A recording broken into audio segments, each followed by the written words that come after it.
Hello everyone, I, Subramanya Hegde, working as Assistant Professor in the Department of Electrical and Electronics Engineering, KLS VDIT Haliyad, welcoming you all for the lecture series on utilization of electrical power.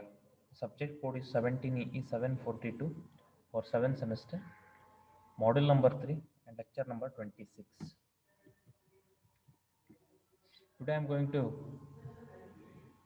explain the train mechanism, the tractive effort required to propel the train in order to give the momentum to the train, how much propelling force is required, we are going to discuss. Later, we are going to discuss power output from driving axle and energy output from the driving axle. After this lecture, student will able to understand and derive the equation for the train mechanism and tractive effort to required to propel the train. And power output from the driving axle and energy output from the driving axle. In previous class, we studied quadrilateral speed time curve. Speed time curve is essential to understand the characteristics of urban, suburban, and mainline service. Because if you observe the speed time curve of three railway services, in first two, urban and suburban, acceleration we can find, costing period and braking period we can find. Okay, acceleration, costing, and braking in the speed time curve. But when it comes to the mainline service, okay, we can see acceleration, free running, and braking.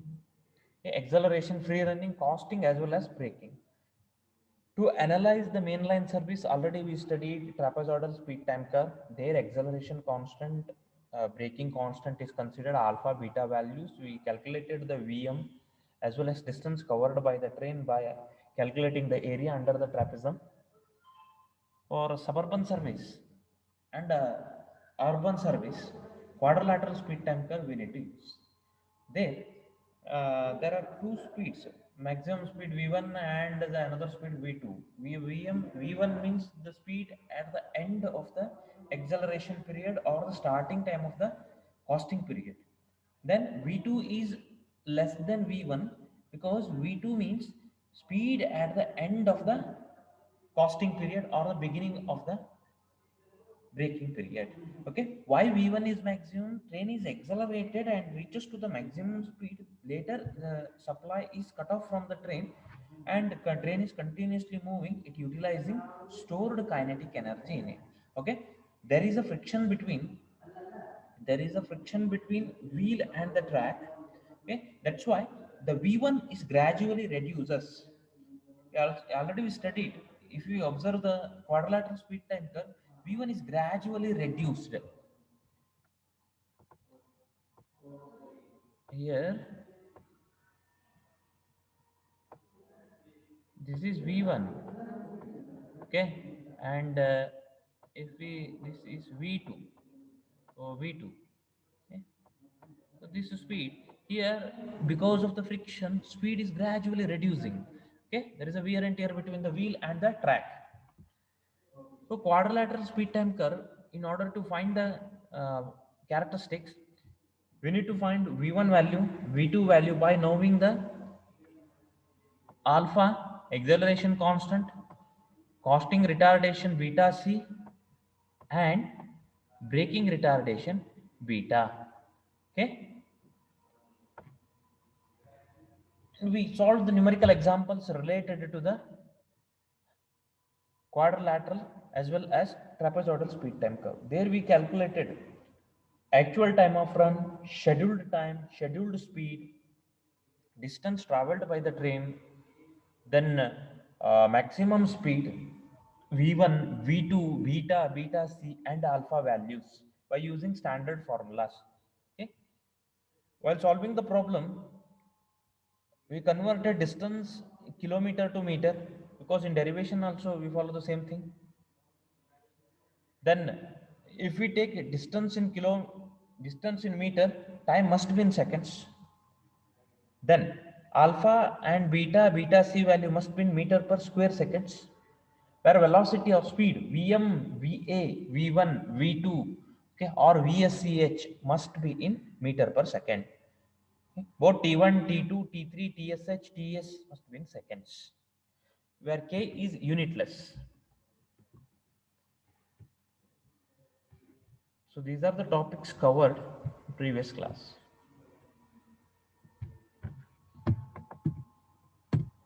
So as we know, when electric train receives the energy from the overhead conductor through the collector, through the collector, electrical supply is applied to the motor. When motor starts to running, the motor is coupled with the wheel of train. Then wheel also moves. Okay. Here, driving force is produced from the armature, rotor of the motor. Okay. That rotor is coupled to the wheel. Wheel is moving means rotor is continuously rotating. Okay. Then what is the amount of energy transferred from rotor to wheel? Is it same? No. Okay. The energy produced in the wheel is different. Energy received by the wheel is different. Energy produced or generated in the rotor is different. Okay. Where rotor side it is maximum, rotor is coupled to the wheel with the help of gear mechanism. Okay, when we use gear mechanisms, there we are using bearings also. Okay, gear mechanism, there is a transmission loss. That's why we'll not able to receive the energy which is produced in the armature. Okay, here in the diagram it is shown that it is a motor armature, so motor pinion, and this is the D1 is the diameter of the motor pinion that is coupled to the, this is driving wheel it is coupled, and this is the diameter of the gear wheel. Okay, and small d, D2 is diameter of the gear wheel, capital D is the diameter of the wheel. This is track, this is track. There is a force production here. Okay, so force production F1 from the armature. Okay, it is transferred to the pinion. Then what tractive effort at the track side is Ft. Okay, Ft. Motor is running in clockwise direction. Okay, motor is running in clockwise direction, where driving wheel is running in anti-clockwise direction. Then only the attractive force will produced in this direction. Okay, the direction is shown here. F1 is more, where Ft is less. The reason is F1 means the force produced at the motor side. How motor produces the force? When electrical supply is applied to the stator.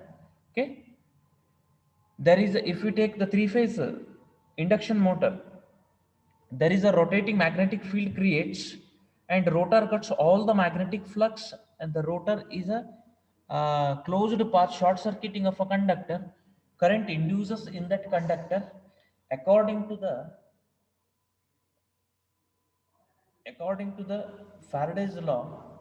Okay, the EMF induced when conductor cuts the magnetic flux. Okay, conductor cuts the magnetic flux.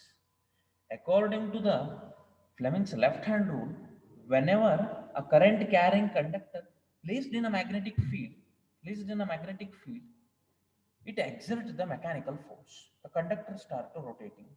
Same principle here. Stator produces the flux, rotor cuts the flux, and EMF induced in the rotor. Okay. Then EMF induced in the rotor, if it is a closed path, rotor has a certain resistance, so current start to flow through that closed path. Current always flows in a closed loop. So when current flows through that rotor, surrounding the flux is surrounded by from the rotor is surrounded from the flux. Okay, means that rotor is placed in the magnetic field area. having some magnetic flux density or field density. So conductors start rotating because of flux density, length of the conductor, and current carried by the rotor exert the force. That is the fundamental force equation with respect to the motor. F is equal to flux density B, current carried by the conductor I, and length of the conductor. Okay, the force is produced, that is F1 here. Okay, F1 here, that force is transferred to the wheel. Okay, force is transferring, force is transferring through the gear mechanism. According to the requirement, the gear is adjusted. According to the user requirement, the gear is changed.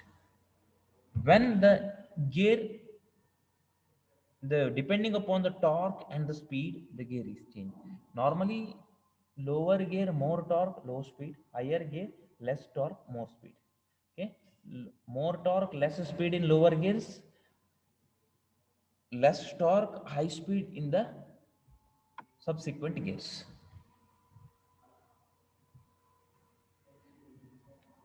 You see the equation for train mechanism, where T is the torque exerted by the motor. Okay, capital T is torque exerted by the motor, where F1 is the tractive effort at the pinion. Okay, effort at the pinion, where Ft is the tractive effort at the wheel side.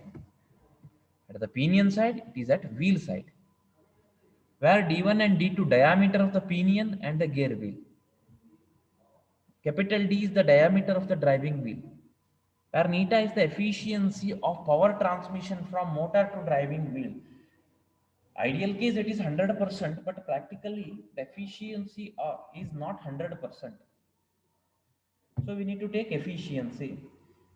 So as we know, when electrical supply is applied, the force is produced. That force is transferred to the wheel. D1. Okay, this is D1 by 2. Okay? As we know, torque is equal to force into radius. Force into radius, d1 by 2. Okay, d1 by 2. R is a half of d1. So F1 is equal to 2t divided by d1. 2t divided by d1. Okay. Then what is tractive effort?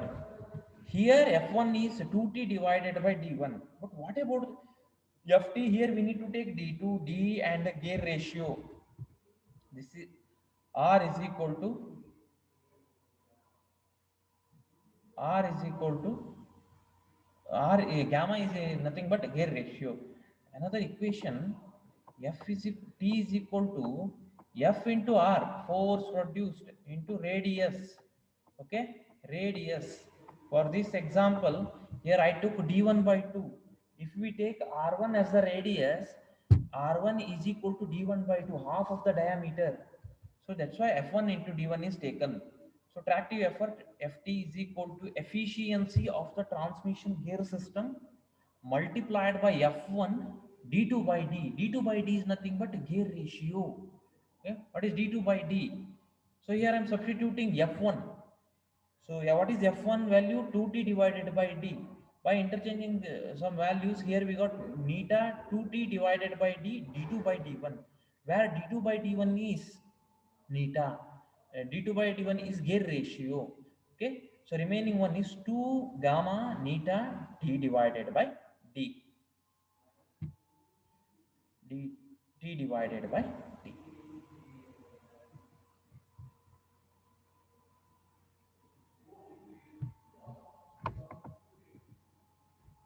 So this is all about train mechanism, how train exactly produce the tractive force. So according to this discussion, motor produces the rotating force. Okay, that force is transferred to the pinion, that is transferred to the wheel through the gear system. Efficiency of the gear decides the power transmission. Okay, Force produced at the motor side is greater than the force transmitted to the wheel side. See the next term, adhesive weight. What is adhesive weight? Adhesive weight of the train is equal to the total weight to be carried on the driving wheel. Adhesive weight, here adhesive weight x is equal to, normally it is about 20 to 40% of the dead weight. X is equal to adhesive weight divided by dead weight. The next one, coefficient of adhesion. Coefficient of adhesion. What is coefficient of adhesion? It is defined as, it is the ratio of tractive effort to slip to the wheels and adhesive weight. Mu A, tractive effort to slip wheel, is Ft. Adhesive weight is Wa, Ft divided by Wa. What is F? Here we can write that Ft is equal to, tractive force is equal to mu A into Wa. Okay, weight into x. Okay, weight into x. So what is W? Mass into gravity. Weight is mass into gravity into x into mu A. If n in tons, then so I'm substituting g value. Okay,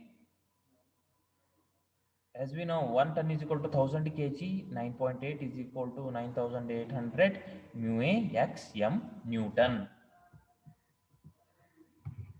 The coefficient of adhesion, which is measured of the tendency for freewheel slip, depends upon the following factors. Those factors are coefficient of friction between the wheel and the train, and the nature of the coefficient mu A values depending upon the wheel and the rail, nature of the motor, speed torque characteristics, characteristics with low speed regulation is preferred, and series parallel connection of motor, smoothness with which the torque can be controlled, speed of the response of the wheel.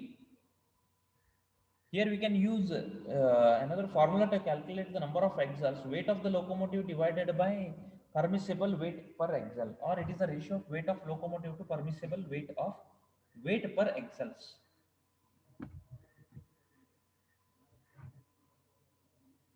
When train receives the energy, it produces the tractive force. What is tractive force or tractive effort? The tractive effort is defined as the effective force necessary to propel the train at the wheel locomotive.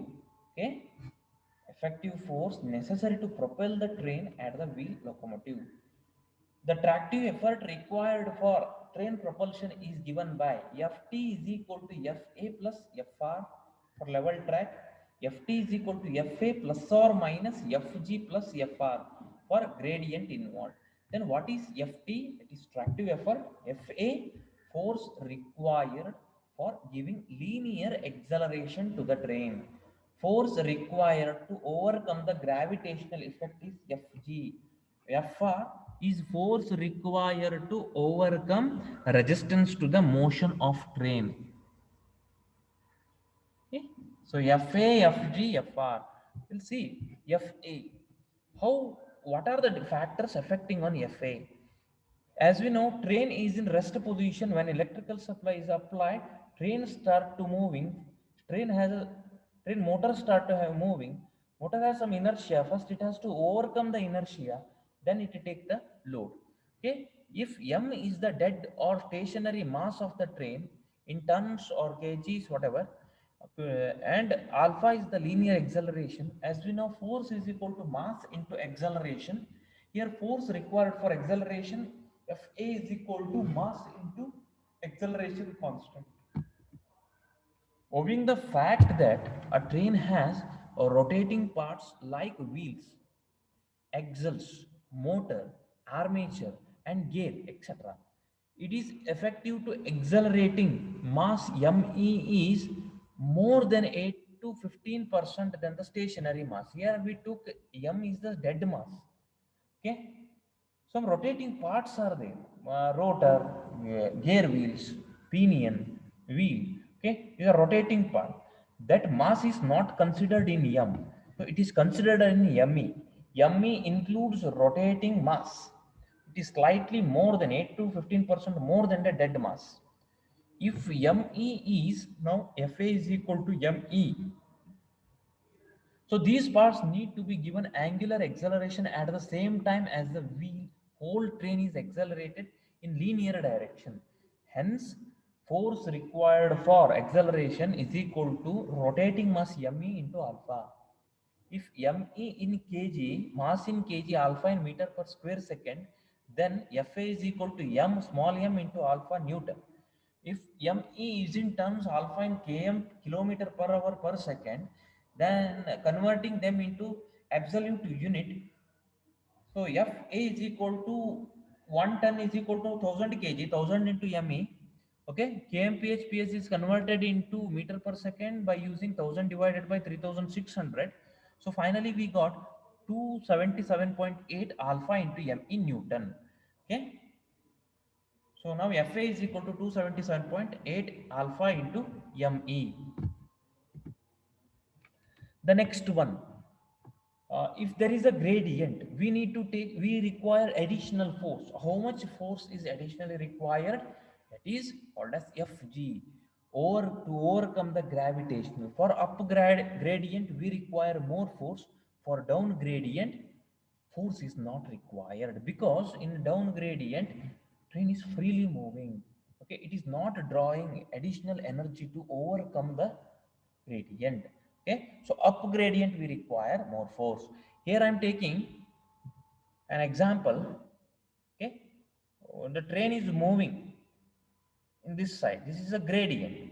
Okay, the gravitational pulls the train is moving from A to C, up gradient. Gravitational force pulls the train from C to A side. Train is moving in this side, gravitational force pulling the train from C to A side.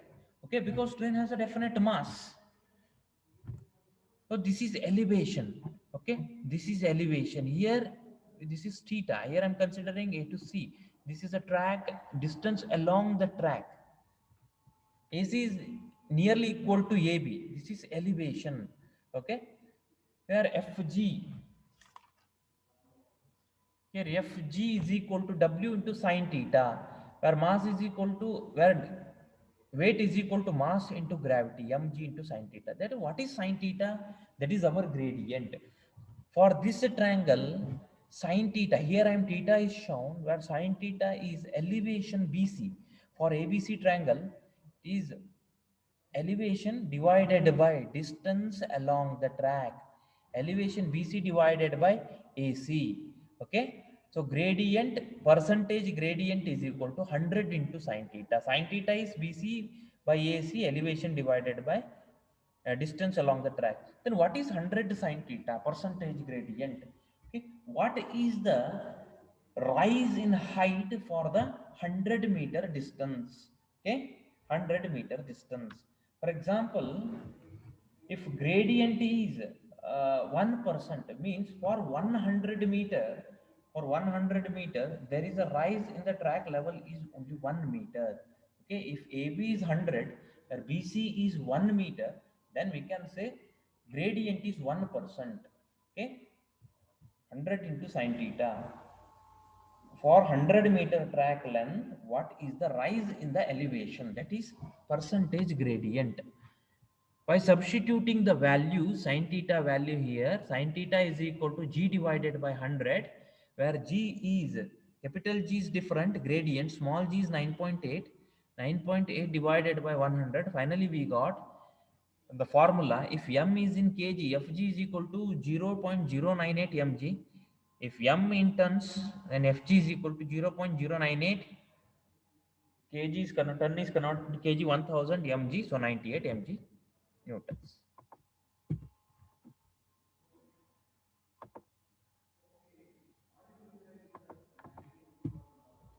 The next one, when train is moving, there is a friction between, there is opposition force due to the wind as well as friction between the wheel and the track. Okay, here we need to take FR value, train resistance. It consists of all the forces which resist the motion of the train. It may be internal or external. Mechanical resistance, internal resistance, external resistance. Where internal is, it comprises friction at the journals, axles, guides, and buffers. Where external is, it consists of the friction between the wheel and the rails and the flange friction, etc. Okay, the mechanical resistance is almost independent of train speed but depend upon the weight. The next one, wind resistance. The wind resistance varies directly as the square of the train speed. More speed, more resistance. If R is the specific resistance of the train, the resistance offered per unit mass of the train is Fr is equal to M into R. So finally we can say that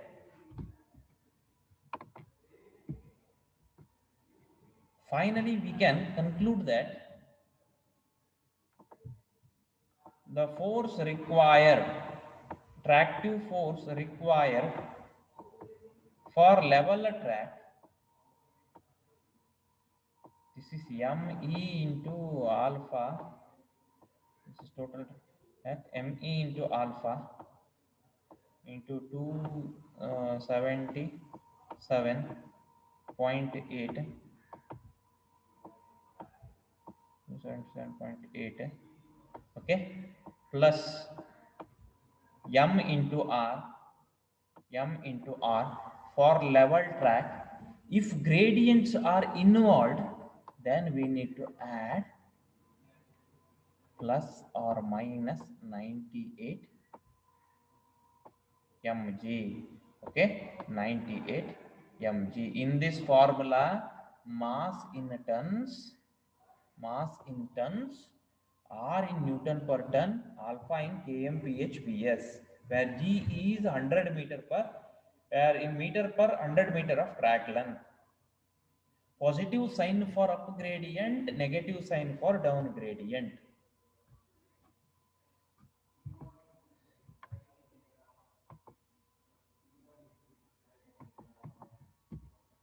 Power output from the driving axles.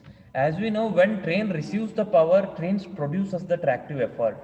Okay, and it start to moving with certain velocity. Okay, power is equal to tractive effort into velocity. Okay, power is equal to ft into v, where v in meter second and meter per second, and ft is in newton. Then power is equal to ft into v. If ft is in newton, v in kilometer per hour, then v is equal to ft into conversion factor 1000 divided by 3600 into V. Finally, we got FTV divided by 3600 kilowatt. If we add efficiency to that, P is equal to FTV divided by neta watts. P is equal to FTV divided by 3600 neta into kilowatt. So from this class, we can conclude that tractive effort required is depending upon the acceleration, gradient, and the train resistance. For level track, it is different. For gradient, it is different. Okay, the force produced in the pinion is greater than the force at the wheel side. This comes under, this lecture comes under understanding level.